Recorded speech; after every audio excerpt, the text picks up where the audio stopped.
Welcome to another East Trade Winds presentation with Josh Lamb. All right, so disaster recovery planning is that thing that you think you won't ever need because it'll never happen to you. And yet you have car insurance. And so, I think that when I'm a pretty good driver and nothing's going to happen to me on the road either. And yet things that are outside of my control can still contribute to me having a big problem on the highway. And there are lots of ways that we can have big problems on the highway. And some of those ways, insurance becomes the imperfect metaphor because sometimes the car just breaks down and insurance isn't going to save you from that. So we are a insurance policy against the car breaking down, and an insurance policy against someone stealing the car, and an insurance policy against the car getting hit by somebody who's driving carelessly when you are paying attention and following all the rules. And last, we are an insurance policy when you are not driving carefully and you're not following the rules. You're looking at your phone instead of the 401 or the 416. So that's what we do. But more generally speaking, I think anybody can adopt some good disaster recovery practices and make sure that they are not caught in a situation that could seriously threaten their business. Our company, we're a managed service provider. We offer a suite of technology solutions, and we service Eastern Ontario primarily when we're servicing in person, but we also do remote service. This is our team. We're 6 people. We have a phenomenal team. I'm very proud of them. Susan is my office admin. She controls my calendar and doesn't let me schedule anything without checking with her first. So if you ever want to talk to me, Susan's who you got to go through, because I'll be like, I would love to have a meeting with you, but I have to check with my boss first. The other guys are phenomenal software engineers and network admins, and we have just a great team. So if you want to find out more, then drop me a line. But let's get into the meat and potatoes of this presentation. So there are a whole web of weird things going on out there on the internet, and sometimes even on your own computer, that can put your data and your business at risk. This is the waterfall of doom, as I like to call it. So AI built this image for me based on a description of a true event that happened with one of my customers. This is what happens when you mount your air conditioning in your teeny tiny 3x3 closet that you also put your server rack in with $50,000 worth of server equipment, and then never bother to check the evaporation vent. The evaporation vent makes the water condensation evaporate. And so when it gets clogged, that water doesn't go anywhere. And then overnight, this is the one thing that AI got wrong. It didn't waterfall, it just trickled, but it trickled for about 12 hours, and it trickled into the cabinet, and the servers did not fare well. So this kind of thing is scary, but it can happen, and it can happen for all kinds of reasons. We came into this office and they fortunately had a disaster recovery plan already built. And so we were able to substitute in a backup server and get them kind of set up immediately with their emergency recovery backups from offsite backup storage. So their backups were pulled offsite. Some of them were cloud-based for the smaller stuff, but the full system backups are periodically done and they're pulled offsite. And so if something happens like a fire or a flood, then they have a plan. So another type of disaster recovery, another type of disaster is that your machine becomes compromised. And that can happen through phishing, through downloading software that you shouldn't, through somebody else in your network getting software that they shouldn't. And sometimes they or you will have insufficient security on your machine in order to be able to prevent cross-contamination. And so what is phishing? I've got a little bit of an educational piece in here I think that you'll find useful if you don't really know that much about phishing. So there are malicious actors out there, and they figure out how the HTML, that's the look and presentation of a website for your bank, looks. And they can replicate that. And then they can use a compromised website to present that as if it is your bank. And then they send you an email saying, hey, I'm your bank. Log in here to do this thing to fix this critical error about your money. And you go in and you click a link, and then you go and you fill in your information, and it harvests your username and password, and it redirects you to your bank's page where it tells you that you had an invalid password. And you're like, that's weird. I just entered that. And then you enter it again in your real bank, and then you log into your bank, and whatever it was that was in that email, it isn't there, but you logged into your bank. And so you're just like, that was weird. And you delete the email, or you move it into a file for later when you're going to call your bank, and then you go about your day. In that process, that phishing attacker has stolen your credentials, and now they got access to possibly your bank, and then possibly, depending on your password hygiene, they might have access to a lot of other services that you use. And they know that your email is legitimate because they know which email they sent to, that the person clicked the link and went and filled out that information. So here's an example of a update your Apple ID email. What's wrong with this? Well, it's not an official apple.com address. If you hover over the email address, you might notice that it's verify@support.com. Your name's not Joan, it's Bernie. And so Joan at ripnet.com is who it's to. Bernie was in a BCC, and it just it blindly sent to a whole bunch of people. So that's another good hint. Generic salutation. Most services will know you and call you by name. Unusual wording. It's a good indication that the person who composed the thing was using English as a second language. And so not all phishing attacks come from second language countries, but some do. And so that's something that you can watch out for too. And generally speaking, even the ones that do, often they're not good English speakers. But more than that, we might be giving too much credence to them not being good English speakers, because a strategy that attackers can use is to deliberately use faulty language and basically sloppy language, because it can weed out people who pay close attention to detail. They don't want people who pay close attention to detail. They want the people that don't. They want the people that aren't going to notice that the web browser opens onto a site that says mydogcaller.com, but it's the CIBC logo and you're logging into your bank. So that's another thing to watch for. If you hover over the link, often it'll show you a weird link like this Biz and Anya color box update thing that's at the bottom there, and then creating the sense of urgency. Most of the time, your banks will not contact you and direct you to do something over email. They will share information with you, and they'll tell you to call them, and they may guide you to look up the bank number online rather than to just trust what's in their email. So there are some signals that can make it obvious. Malware. So what happens with malware? Malware can use your computer in a weird way, or it can actually damage your computer. And so it's not always the goal of malware to hijack your data. Sometimes it might just be to hijack your computer resources so that it can harass other people. But yeah, the infection chain is basically you get an email, a misleading email, you download something. Maybe it says it's a PDF, but then it's actually an exe file. And sometimes it can accomplish this just with super long file names, that the exe part is after a whole bunch of spaces that came after that PDF. And again, that attention to detail catches you because you're not looking at the exe that's way over there.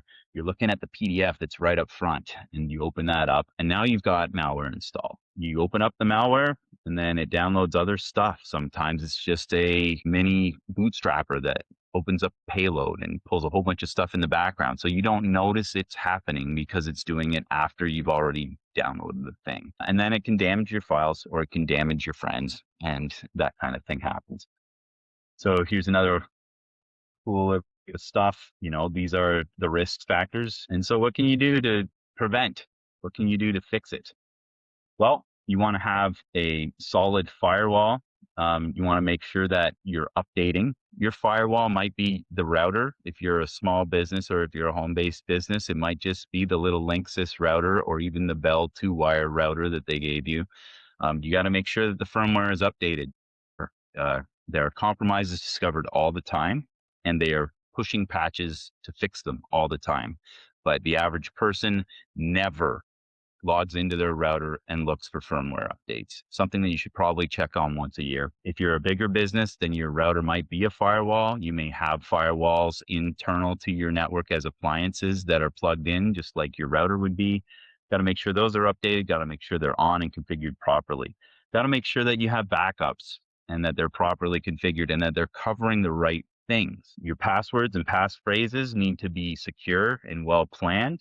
And you've got to be using encryption and make sure that you're using HTTPS and that the little lock in Chrome shows up and that it doesn't say the insecure thing at the top. You got to make sure that you got the right antivirus or an EDR, which is like supercharged antivirus powered with AI. A lot of people don't realize that antivirus works by looking at fingerprints of viruses, which have been discovered because about 100,000 people got smoked on day one. And they went and they reported their stuff in, and it went to the semantic lab, the Norton lab. And then they were able to find the files that were the offenders on these dead machines. And they pull out signatures of that and they distribute them. That's your Tuesday update with your antivirus. You're pulling in the fingerprints from these viruses that already tanked a whole bunch of other computers. With EDR, it's basically the same thing plus AI. So it's watching behaviors of the stuff that's going on your computer. And it's trying to make sure that it's not doing anything weird. Like, hey, there's a big encryption thing going on my hard drive, and the user didn't make any combination of clicks to consent to this.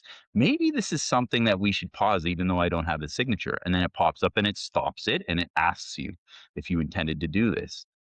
And so you get something like 85 to 90% coverage with an antivirus, and you get something like 95 to 97% coverage with EDR.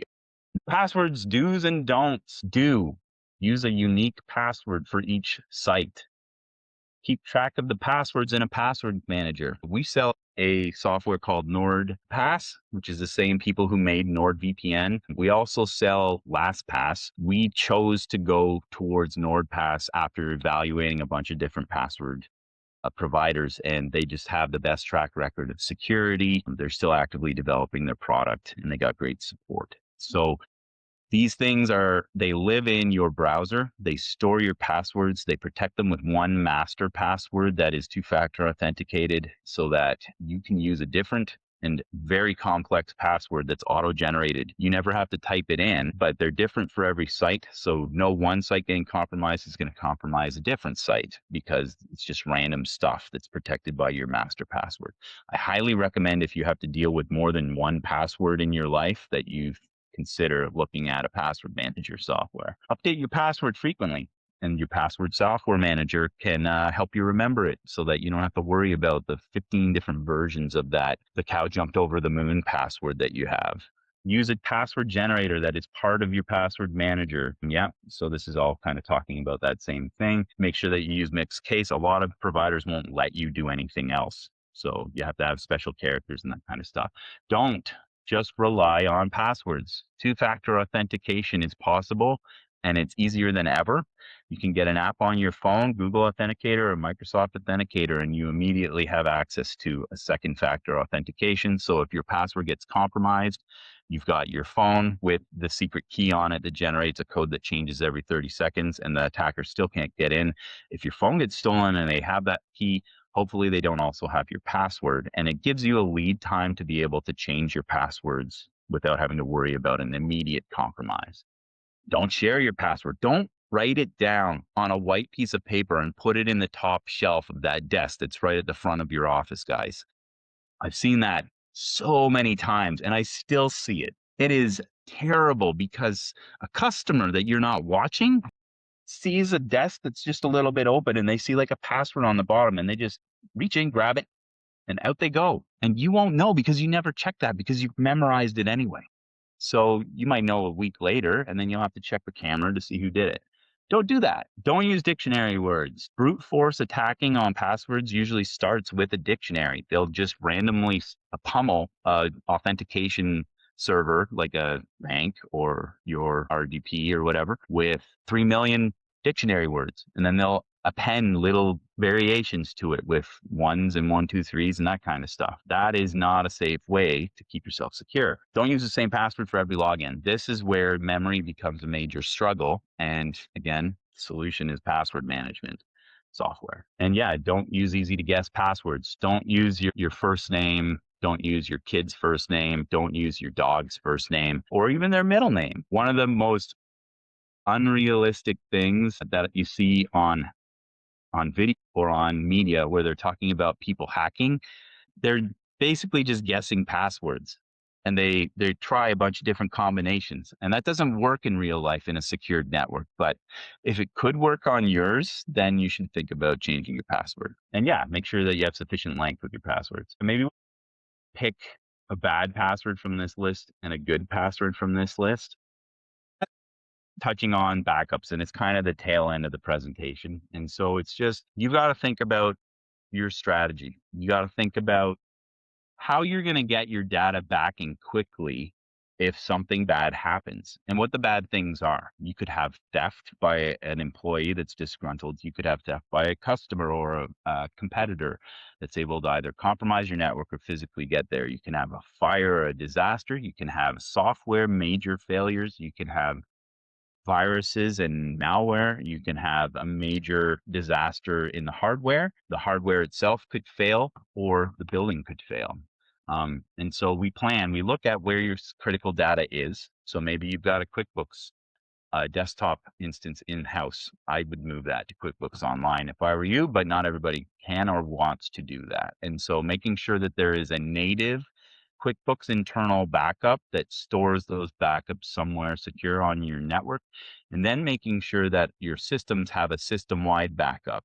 And so I always recommend that you do the native one first, because sometimes databases, if you do like a snapshot in time of your whole system, sometimes databases are in an inconsistent state. And then if you were to kind of pull that out of cold storage later, it might have been like weird. It might come back weird, and maybe you have data loss because it hasn't fully saved everything to disk. It hasn't committed all its transactions and stuff. So we start with that, and then we do a full system backup. Depending on your location and the quality of your internet connection, you want to offload to the cloud as well.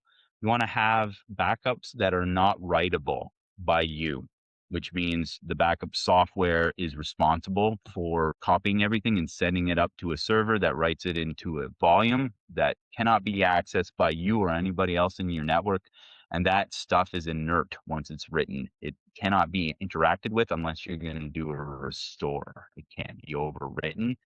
It's in a separate server. So there are various strategies. I would say that the worst strategy that we see is no backup, but the second worst would be you've got an external hard drive that you plug into your computer, and then you make sure that every Friday at 5 o'clock you start your backup, and then you unplug it and you bring it home, and you bring in your second one for the next week so that you have one offsite at home. It sounds good in theory, but the reason it sucks is because there is a critical break point, and that is you. You have to remember to do it every Friday. I've had offices that had that strategy, and it would have been a wonderful strategy had they remembered to do it. But their QuickBooks backup was 3 months old when we brought in our automated backup. And that's a big no-no. You should be planning for this. You should look at automating wherever possible. This is kind of a typical model of the local device with a daily backup, bringing it into a local server that synchronizes with the cloud on some schedule. It might be weekly, it might be daily. We don't, whatever we want to do. How does recovery work? It depends on where the chain has been broken here. So if your local device has gone down, then you got to get a new local device, and then you can recover your daily backup from your local backup server. If the backup server has died and so have your local devices, then you've got your stuff offsite in the cloud in case things go wrong. Why not just go all the way to the cloud? Speed.